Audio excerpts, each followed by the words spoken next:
And I mean, we all know who number one is. That one's obvious. We can just take that one off the board. I have a rather out-of-pocket list, but bear with me here. Jillian Robertson is actually tied for the 8th most submissions in UFC history. And she's the only woman on that entire list. It's why she's still, I talked about it on her walkout. It's why she's still relevant. She has as many as Glover Teixeira. Yeah. That's absolutely incredible. Wow. Next, Gerald Mierschart. He actually he's tied for the 4th most submissions in UFC history.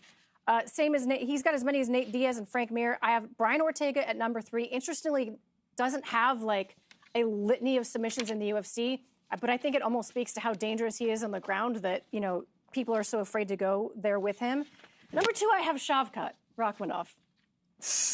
He has 10 career wins by submission, okay? I just like that bulldog choke that he did to Jeff Neal. Yeah. That was crazy. He's 6-0 in the UFC, and 5 of the wins have come via submission. I feel like when you think about Šavkat, you think about his striking first, but the submissions it was are horrible. what's getting Jeff it was done. trying to spin. Šavkat was just standing all tall next to him, like squeezing him. Like it's like when a cop grabbed you when you were like young in college at a club, and the cop grabbed you off the side of your neck. It's horrible. That happened to you? Oh, a couple times. You? Yeah, no.